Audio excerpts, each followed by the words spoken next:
thanks for inviting us to your home. I appreciate that. That means it. a lot. Thank you. That means a lot to me. I appreciate it. I'm glad you're doing the show. December 19th, the Barclays, of course, you know, my man Run is going to tear that house down. Yes, sir. He does this. How does it feel after so many years coming back to New York? To tell the truth, Run DMC, we stopped for a while after Jay passed. Right. So I just kind of let it go, doing Run's house and things like that. And Jay-Z gave us a call some years back, maybe about 2 or 3 years, and we did Made in America in Philly. So we said, okay, cool. We did the little one-off for the festival, and then we did another one. But when I got the call from Hot 97 from TT, I was like, what is going on? They're talking about headlining the Barclays. I'm like, I'm retired. Like, right, you know, right, semi, right. if I'm gonna do a big festival or something where nobody even from around here knows what's going on. So I'm like, all right, who's on the bill? They're like, LL. I was like, okay. All right, Cool J. And they said, this rapper Lecrae, he's crazy, sells out all these different places. I'm like, all right. And then I got a call like a week later, I was with Diggy, and they was like, and they putting your son on the bill. So everybody was like, what is going on? Like, what? Where did this wave of favor? And I was like, all right, I know how to do the show. We did about 5 or 6, so I'm ready. I know what to do. And bring the people, and I shall bring the rhymes. You sure? Exactly. I'm doing rock blocks. I'm doing Peter Piper, Suck MCs, you know, King of Rock. So I'm like, all right, I'm in. So that's basically, and now it's starting to sink in because all the phone calls start. Yo, because I need 6 tickets, and you know how that goes. Yeah. I need to be there. And we go hard. So shout to BLS, shout to Hot 97.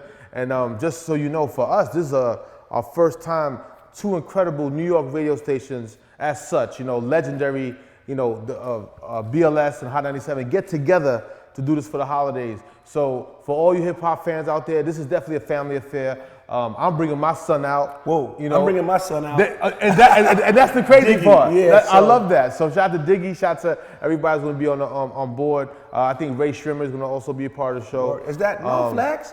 Yeah, No Flex Zone wow. and so No it's Type. old and new. I mean, yeah. Why not? You got LL Cool J. Why not? You know, ladies love him. You know, Right. You know how that works. You know how that works. So let's talk a little bit. I know you for a long time. You're one of my idols. But tell people how, I guess, how Run DMC got formed. Okay. So basically, my brother Russell Simmons. Yes. He was into hip hop early on, and since he was into hip hop, you know, I'm like, what is going on? Because I used to hear, yo, your brother was on the mic last night. So he was actually touching the mic before me. He wasn't rapping, but he was promoting parties. Right. So I'd wake up in the morning and go up to Hollis and say, Russell was at such and such. I was like, really? What is this? Because before that, before DJing started in like the earliest 70s, I remember it was just bands coming out in front of people's houses. Right. Then it changed to DJs coming out in front of people's houses on a block party. Right. And Russell used to go to the block parties and promote his little party. He's always been a businessman. So Russell went to college and he got with a dude named Curtis Walker, who was Curtis Blow. Curtis Blow. And I was just jocking them. You know, they come home, I want to cook breakfast for them, make sure they good, because I wanted to be down. So I was like, yo, what's going on? How could I do this? And I snuck my way in to be a DJ for Curtis Blow. Smart. I was the son of Curtis Blow. So I used to do shows for like $30 a show. I used to DJ for Kurt. And this is right before he was making records, and then he put out Christmas Rapping. That's right. Christmas Rapping came out, I was the DJ. And by the time the breaks came out, I had broke my arm playing basketball. So Davey D stepped in. Oh. And I had to go to school during the winter, and Kurt was touring big because of the breaks. So I got with my man DMC, we went to St. Pascal's together in Hollis. Right. So when I got with him, I kept nagging Russell because Davey already had my job, you know, Davey DMX. That's right. Davey D, you are are the best. Right. Right. So he had my job, and I was like, me and D got something, and they were looking at us, Larry Smith and Russell, and they put together a demo tape called It's Like That, and that's the way it is. We took it to Profile Records, and it was over. Done deal. Done. And we found Jam Master Jay was from Hollis, and I kept telling him every day, yo, me and this dude named Daryl, we got a record company, we want you to be the DJ. And Jay was like, I got you, Run. I got you. Because he was like the gangster from Hollis. Yes. Like, I got you. I was like, all right, we got a show at the Fever. He was like, I'll be there. Came on the train. I was like, we got Jay from Hollis. So Jay came with the big hat. We didn't even wear the hats yet.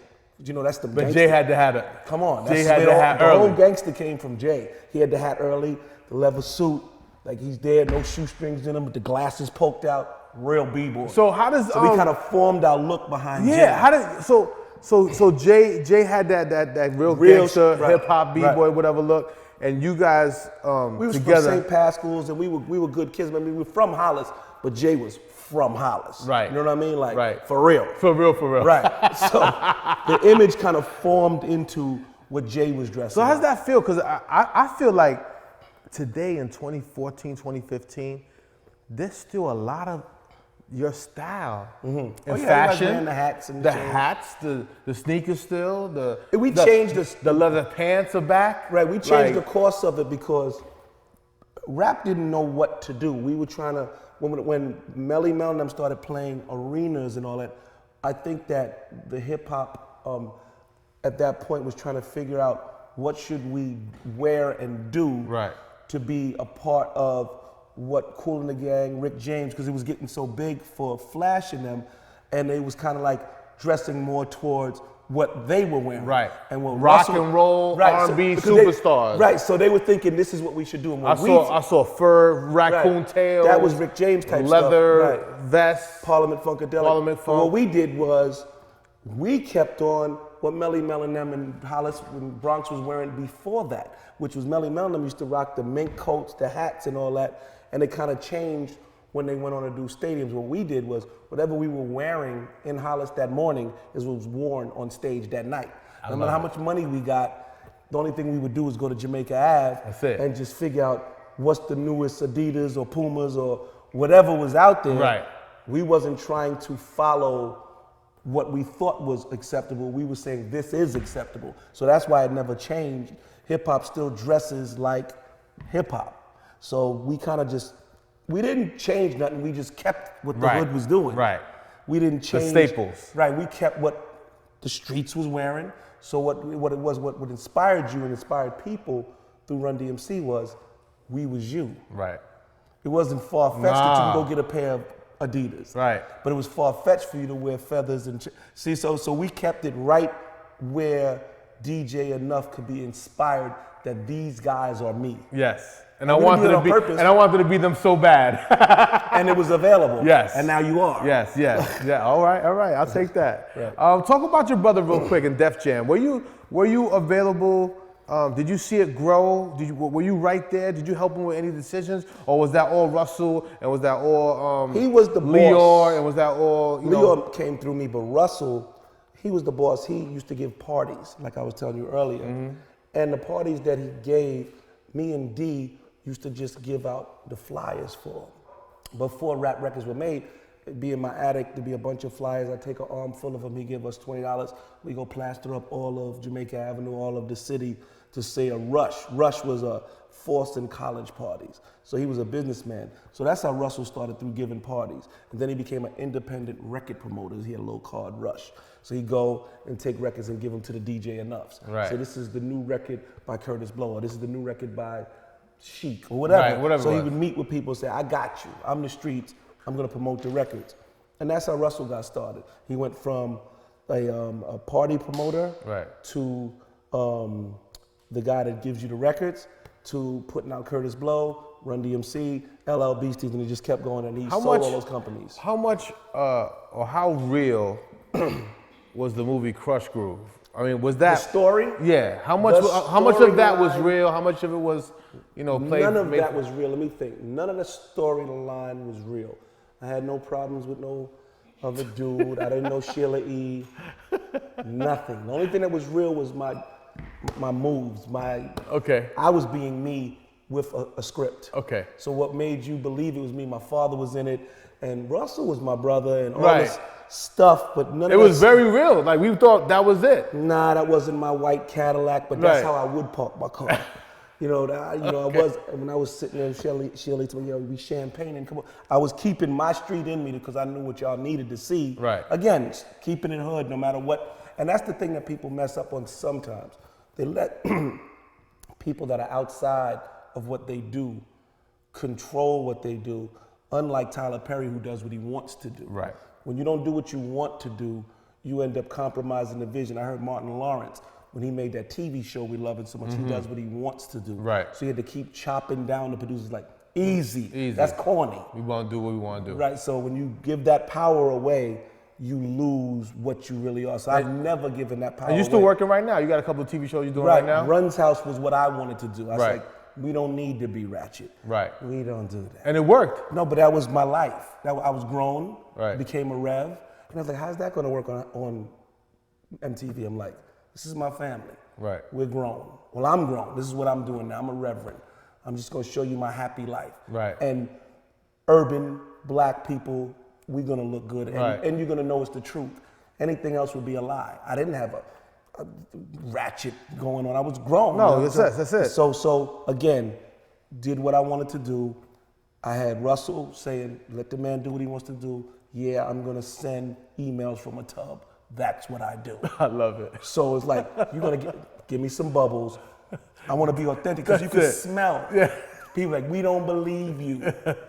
Even in the first season, I was putting my little old school album out. I'm making it myself. I might not be able to compete with what's going on, and I'm not gonna try. Right. I'm gonna give you an old school album. So I even put that into the episode. So you was like, this dude is at least keeping it real. Right. And then you're able to connect with somebody that's not lying. That's it. How close were you to some of your label mates at the time? Beastie Boys, Cool J. What was the relationship like? It was more of a management thing, because we were on Profile. It was and Rush. on Def Jam, It was right? Rush, right? Right. So they were all coming up under us. They were LL came as a result of Run DMC to find Russell and Rick. Right. The Beasties were connected with Rick Rubin, and they just kind of connected. So we toured together, so we was cool. Some nights I wouldn't even stay on my own tour bus. I would go on a tour bus with the Beastie Boys.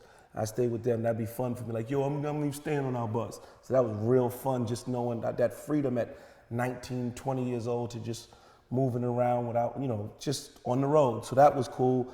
And LL Cool J came. He was from Farmers, and he'd be in the, the hallway. We're like, what up, L? So we was really cool. What were these cities like, when you first touched down in Atlanta, when you first touched down in LA and Chicago and Texas? Not the same cities that they're not the same cities that they are now. They were different. Well, they hadn't made their hip hop move yet. So they were just like, wow, wow. We had a hit record on the radio where it was just like that, Sucker MC. So it was new to us, because rap was just breaking, and it was new to them, and they were like coming out.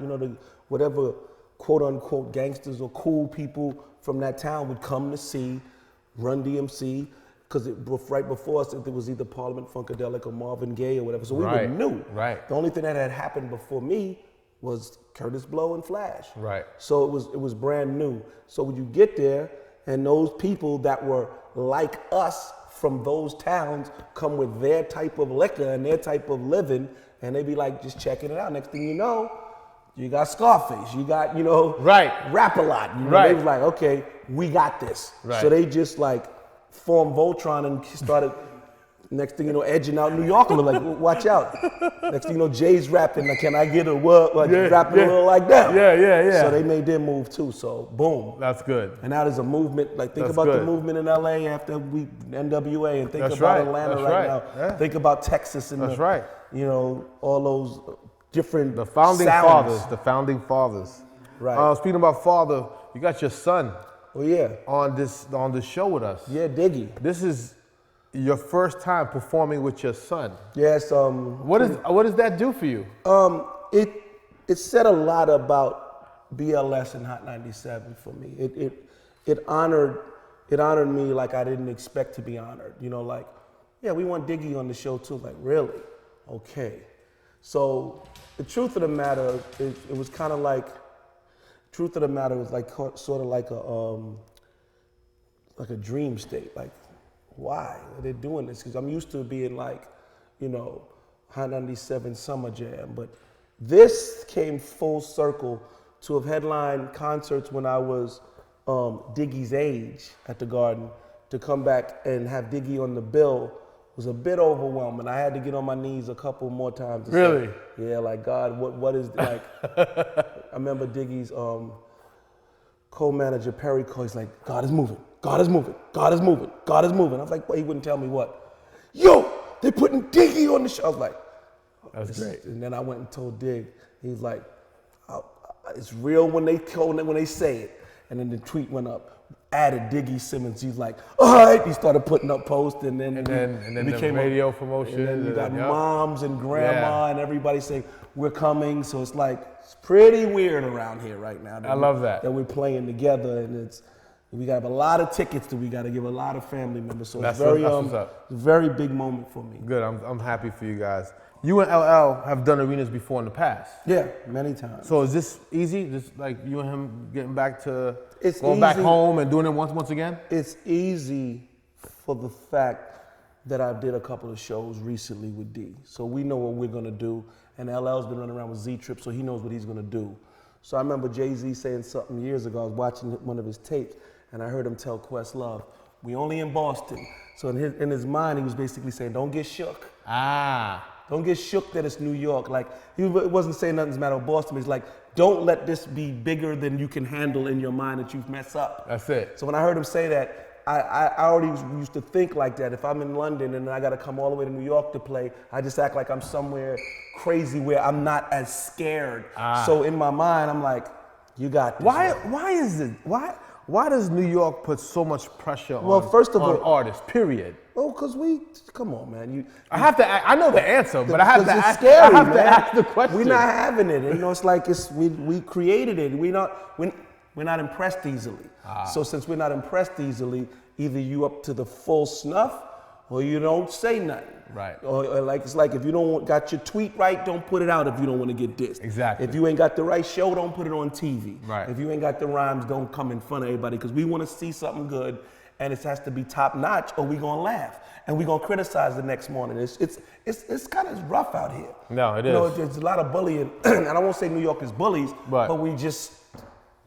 We gotta have your and because of the state of, you know, like you said, being bullies, New cyber York, bullies. Jersey, whatever it is. How'd you successfully let these cameras into your home? Especially when I know family's everything to you. It was perfectly easy. First of all, coming out from being Run, right. I realized at one point that I needed to change my life. Right. So for me, I'm going to church. So therefore, we don't bother church people. We love people of God. You know what I mean? Like, if you look at the way people get on stage, I like to thank God. So in my mind, I knew the Hip Hop Nation, black people, is gonna respect a man who changed his life. Mm-hmm. So I wasn't afraid to show my family, as somebody else would say, so you're gonna put your family on MTV, you're gonna put it in front of millions DJ of people. Not just millions of people, just hard-minded people that want to see it right. I was like, so I'm going the other route. So I'm not trying to impress you. I'm not cool. I'm cool's inspiration. Got it. So I'm not saying I'm the coolest. I'm like, I'm above cool. I'm going to be a father. I'm going to be a husband. So based on that, I know the way we, meaning us, react.